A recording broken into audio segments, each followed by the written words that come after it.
Putri Jubah Hutan. Pada suatu ketika di kerajaan yang jauh, hiduplah seorang ratu yang sangat cantik, di mana 3 dunia belum pernah melihat kecantikan itu. Raja dan ratu hidup bahagia, memerintah kerajaan mereka. Mereka punya seorang putri, tapi kemalangan menimpa mereka di mana sang ratu mengalami sakit parah. Setiap ramuan dan obat diberikan padanya, tapi tidak berhasil, hingga ratu meninggal dunia. Raja putus asa.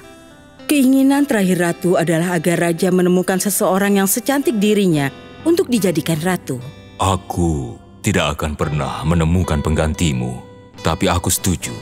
Sebelum raja menyelesaikan kalimatnya, ratu sudah tiada. Raja sangat mencintainya dan ia tidak siap untuk pernikahan kedua. Tapi suatu hari, punggawa datang padanya. Yang mulia, kerajaan membutuhkan seorang ratu. Menurutmu apa yang harus kulakukan? Aku sudah tua, tidak ingin menikah lagi. Dan menemukan seseorang secantik dirinya adalah tidak mungkin. Raja tidak tahu apa yang harus dilakukan. Tapi suatu hari, putrinya mendatanginya. Dan raja menyadari wajah putrinya mirip ibunya. Rambut warna emas yang sama, kecantikan yang sama. Sebuah ide muncul di benak raja. Dan ia membuat keputusan. Akhirnya, janji yang ia buat pada mendiang istrinya akan terpenuhi. Raja memanggil punggawa untuk ke pengadilan. Ratu baru kerajaan adalah putriku. Dia akan membangkitkan kekuatan sebagai ratu dan akan menikah dengan putra Perdana Menteri yang akan menjadi raja setelah aku tiada. Tuan Putri tidak merasa senang. Ayah, apa ini? Ini adalah keinginan ibumu, sayang. Tapi bagaimana bisa aku menikahi seseorang yang tidak kukenal? Cukup, ayah sudah membuat keputusan. Baiklah, kabulkan 4 permintaanku. Ya, tentu saja, sayang. Aku menginginkan 3 gaun, 1 berwarna emas seperti matahari, 1 berwarna perak seperti bulan, dan yang ketiga bersinar seperti bintang. Terakhir, aku ingin sebuah jubah yang terbuat dari berbagai macam hal yang berasal dari hutan tanpa merusak bunga, burung, atau hewan liar. Permintaanmu dikabulkan. Lalu raja memanggil penenun terbaik kerajaan dan meminta mereka untuk membuatkan gaun. Tentara mengumpulkan bahan-bahan untuk membuat jubah. Putriku sayang, semua permintaanmu sudah dibuat dan dimasukkan ke dalam kulit kenari. Sekarang waktunya kau untuk menikah. Tapi ayah, bagaimana aku bisa menikah dengan seseorang yang tidak kukenal? Kau sudah berjanji, putriku. Sekarang tepati janjimu, agar aku bisa tepati janjiku. Ayah, maksud ibu sewaktu mengatakan hal itu adalah cinta membuat orang terlihat cantik. Cukup. Jadi bagaimana mungkin? Kau akan menikah besok. Tuan Putri memutuskan untuk melarikan diri dari istana. Ia meninggalkan surat untuk ayahnya, sang raja. Maafkan aku, ayah. Suatu hari kau akan mengerti. Sang putri berjalan melintasi kota dan hutan menuju kerajaan lain yang tidak ia kenal. Suatu hari karena lelah, ia menemukan sebuah lubang di pohon dan tertidur di dalamnya. Seorang raja kebetulan melintas. Yang mulia, ada orang asing di dalam lubang sebuah pohon. Dia mengenakan jubah yang belum pernah dilihat oleh siapapun. Baiklah, bawa dia ke dalam istana. Maka tentara membangunkan putri itu. Tuan Putri mendatangi istana dan diberikan pekerjaan dapur. Suatu hari saat raja sudah selesai dengan jamuan, setelah semua pekerjaan selesai, Tuan Putri bertanya pada juru masak. Tuan, pekerjaan sudah selesai. Bolehkah aku pergi dan melihat pesta? Baik, tidak apa-apa. Tapi kembalilah 1,5 jam lagi. Terima kasih, Tuan. Aku akan pergi. Tuan Putri berlari menuju kamarnya yang membersihkan diri dan memakai gaun berwarna emas seperti matahari dari kulit kenarinya dan membiarkan rambut emasnya terurai. Lalu ia pergi ke pesta dansa. Sesaat tiba di sana, semua orang terpesona dengan kecantikannya yang memukau. Lalu raja berdansa dengannya. Saat 1,5 jam berakhir, gadis itu menghilang dan kembali ke dapur untuk melakukan pekerjaan. Tunggu, pertama siapkan sup untuk sang raja. Baik, Tuan.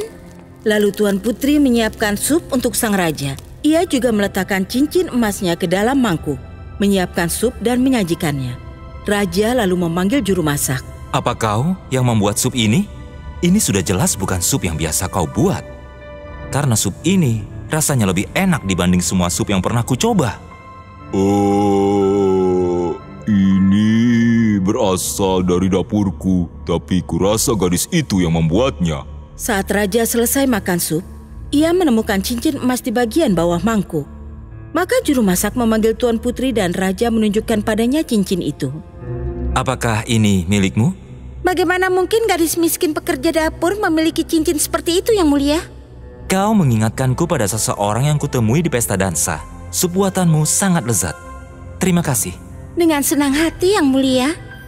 Beberapa hari kemudian ada pesta dansa lagi di istana. Sekali lagi, Tuan Putri meminta izin pada juru masak untuk melihat pesta dansa. Kali ini ia memakai gaun perak seperti bulan. Raja berdansa dengannya, tapi saat 1,5 jam sudah berakhir, ia menghilang dan menjadi gadis yang bekerja di dapur lagi. Kali ini Tuan Putri mengambil kalung emasnya dan meletakkannya di bagian bawah mangkuk sup dan mengirimnya pada raja. Ini adalah sup terbaik yang pernah kumakan. Apa ini? Sebuah kalung? Panggil kembali gadis yang bekerja di dapur.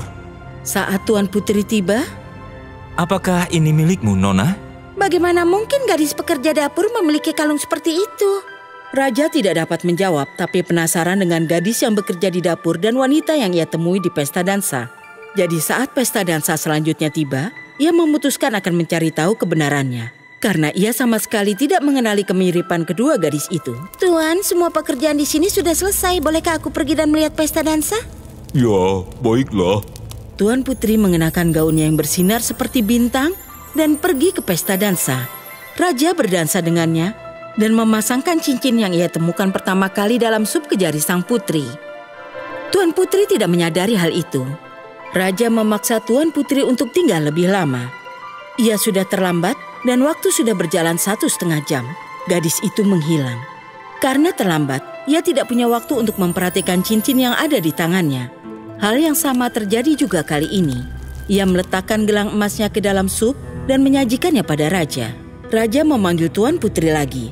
Saat ia datang, raja bertanya padanya tentang gelang dan sang putri mengatakan, bagaimana mungkin gadis pekerja dapur memiliki sebuah gelang emas? Raja menyadari cincin yang ada di tangannya dan ia pun berpikir. Aku sudah berdansa dengan gadis yang bekerja di dapur. Raja bertanya pada sang putri mengapa ia melakukan semua drama ini. Kali ini sang putri mengatakan pada raja semuanya tentang kehidupan masa lalunya. Raja merasa kagum dan berkata, Aku mencintaimu dan aku tidak peduli jika kau gadis yang bekerja di dapur. Lagi pula, aku menyukai masakanmu. Maukah kau menikah denganku? Iya, aku bersedia. Aku ingin makan seperti ini selama sisa hidupku. Kau akan mendapatkannya. Akhirnya ia menikah dengan sang raja dan mereka melangsungkan pernikahan di dapur kerajaan. Siapa yang menyangka jika juru masak adalah seorang menteri yang ditasbihkan? Aku nyatakan kalian sekarang sebagai suami dan istri.